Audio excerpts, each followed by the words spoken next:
여러분, 한번 상상해 보세요.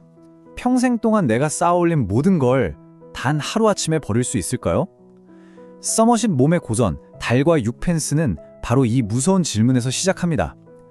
겉보기엔 정말 완벽했던 한 남자가 자기 손으로 자기 삶을 박살내는 이야기. 지금부터 그 충격적인 이야기 속으로 한번 들어가 보시죠. 네, 바로 이 한 문장. 여기서 모든 게 시작됩니다. 런던의 아주 평범한 어느 날, 한 남자가 그냥 사라져버려요. 안정된 직장, 사랑하는 아내, 귀여운 아이들. 이 모든 걸 그냥 내팽개치고 말이죠. 그러니까요. 도대체 왜 그랬을까요? 이게 바로 이 소설이 우리 모두에게 던지는 가장 크고 핵심적인 질문입니다. 그의 가족들뿐만 아니라 책을 읽는 우리까지도 이 거대한 미스터리에 완전히 빠져들게 되죠. 자, 첫 번째 파트에서는요. 이 이야기의 중심에 있는 남자, 찰스 스트리클랜드는 대체 어떤 사람이었고 왜 그런 놀라운 선택을 했는지 집중적으로 한번 살펴보겠습니다. 이 사람이 바로 찰스 스트리클랜드입니다. 뭐 하는 사람이냐고요? 그냥 정말 전형적인 중산층 가정이었어요.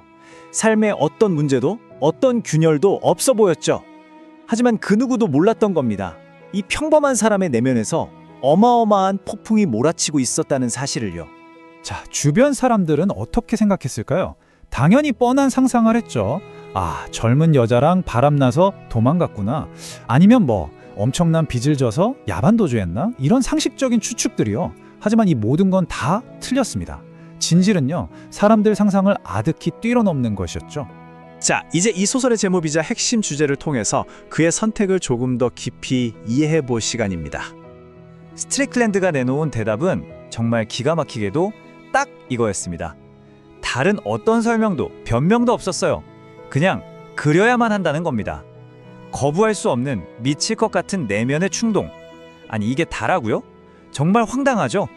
소설 제목인 달과 육펜스가 바로 이 거대한 대립을 상징하는 겁니다. 달은 뭐냐?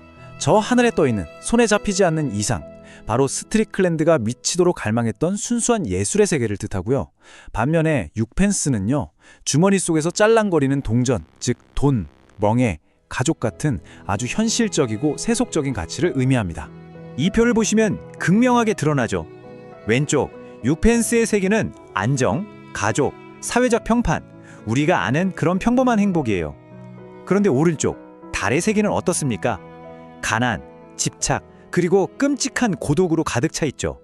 스트리클랜드는 손에 쥘 수 있는 이 모든 현실을 버리고 닿을 수조차 없는 저 달을 선택한 겁니다.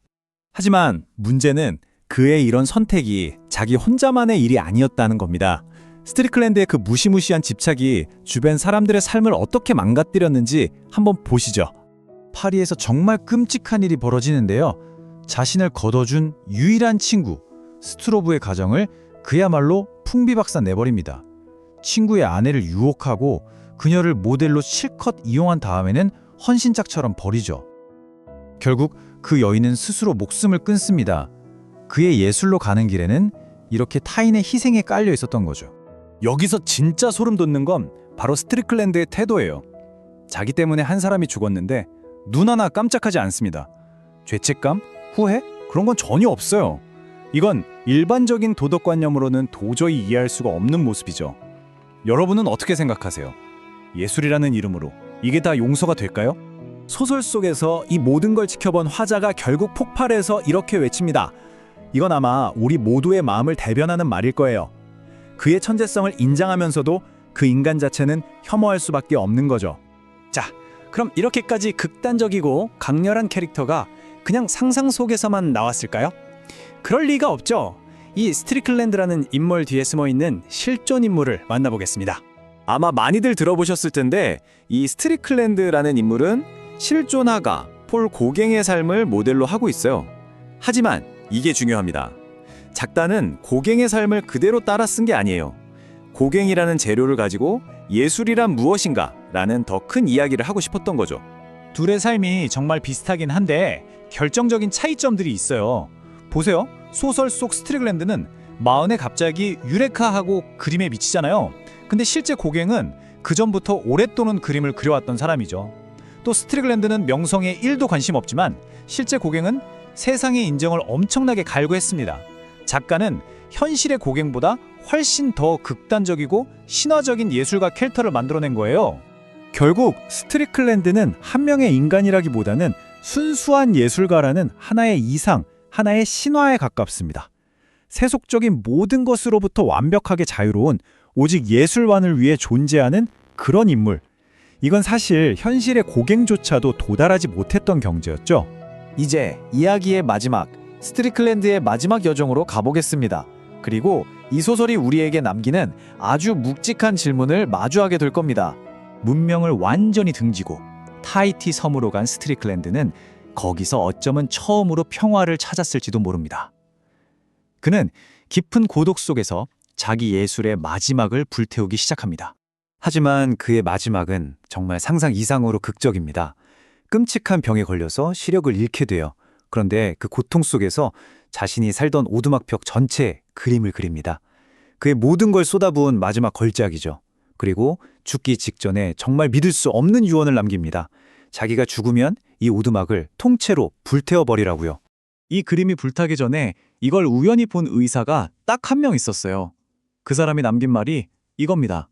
맙소사, 이건 천재다. 그는 세상의 평가 따위는 필요 없었던 거죠. 자신의 예술을 완성하는 동시에 그걸 영원히 파괴해버린 겁니다. 자, 결국 이 소설은 우리에게 이 묵직하고 불편한 질문을 던지고 끝납니다.